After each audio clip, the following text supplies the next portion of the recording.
Hi hello नमस्कार मंडळी, कसे आहात सगळे? आय होप मजेत आणि मस्त असणार. सगळीकडे अधिक मास चालू आहे. सगळे जावई आपल्या सासरी जात आहेत आणि सगळ्या लेकी आपल्या माहेरी जात आहेत आपला कौतुक करून घेण्यासाठी. तसंच मीही माझ्या माहेरी चालली आहे माझं कौतुक करून घेण्यासाठी. माझं माहेर आणि माझ्या मिस्टरांचं ऑफिस खूप जवळ आहे, त्याच्यामुळे ते संध्याकाळी आले आणि मी दुपारीच आले होते. तरी आम्ही संध्याकाळी परत एंट्री केली आणि खूप सुंदर अशी रांगोळी काढली होती माझ्या भावाच्या बायकोने. छान अशी एंट्री झाली, छान असं स्वागत केलं माझ्या आईने आमचं. आणि खूप छान वाटतं जेव्हा लेकीचं असं कौतुक होतं. आणि कसं असतं ना, आम्हा बहिणींना काही फार अपेक्षा नसते आपल्या माहेराकडनं, पण अशा छोट्या छोट्या गोष्टीमध्ये जर कौतुक होत असेल तर आमचं मन खरंच भरून येतं आणि खूप छान वाटतं. अशाच पद्धतीने आमचंही केलं माझ्या आईने. कुठल्याही आपल्या लेकीचं जावयाचं कौतुक करण्यासाठी खूप पैसा असण्याची गरज नसते हो, मन असावं लागतं. माणसाला जर मनापासून काही करायचं असेल तर छोट्या छोट्या गोष्टीपासून सुद्धा आपण त्यांचं गोड कौतुक करू शकतो.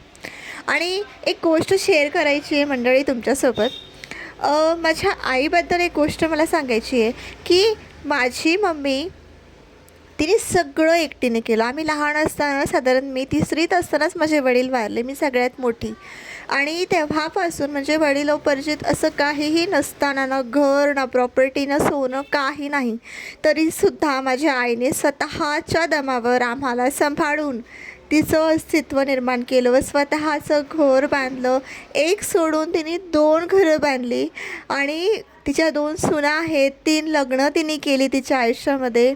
माझ्याही आत्तापर्यंत 11 वर्ष झालेत आमच्या लग्नाला.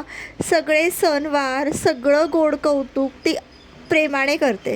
माझे मिस्टर माझ्या आईचं खूप रिस्पेक्ट करतात आणि हे जेव्हा ते मला सांगतात तेव्हा मला खूप अभिमान वाटतो माझ्या आईचा. आणि आपला नवरा जर आपल्या आईची रिस्पेक्ट करत असेल तर आपल्याला अजून काय हवं आहे. आणि कधी कधी असंही होतं की माझी मम्मी माझी कमी आणि त्यांची आई जास्त वाटायला लागते मला. पण असो, ही माझ्या भावाची बायको आहे, म्हणजे माझ्या लहान भावाची बायको आहे.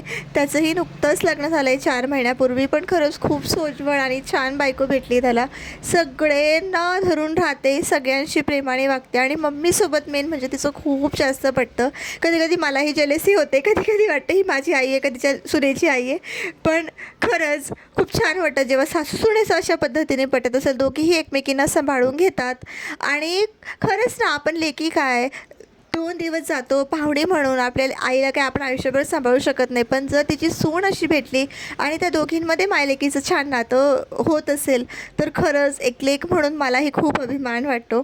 आणि खरंच तीसुद्धा खूप छान आहे, सगळ्या गोष्टी व्यवस्थित सांभाळून घेते, करते. खूप कमी वेळामध्ये सगळ्यांसोबत रुळली, हे खूप महत्त्वाचं आहे. आताच्या काळात जिथे मुली सेपरेट राहायचा आधी विचार करतात, माझा नवरा आणि माझा संसार ह्याचा विचार करतात, अशा काळामध्ये अशा मुली मिळणं खरंच खूप नशिबाची गोष्ट असते.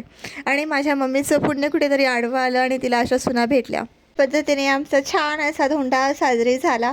तुमचा सगळ्यांचाही झाला असेल, नक्कीच मला कमेंट करून सांगा की तुमचा कसा झाला आणि माझा हा व्हिडिओ, आमचा हा धोंडा कसा वाटला हेही मला नक्कीच कमेंट करून सांगा. चला भेटूया पुढच्या ब्लॉगमध्ये नवीन काहीतरी घेऊन, आपलाच विषय. तोपर्यंत काळजी घ्या आणि मस्त राहा.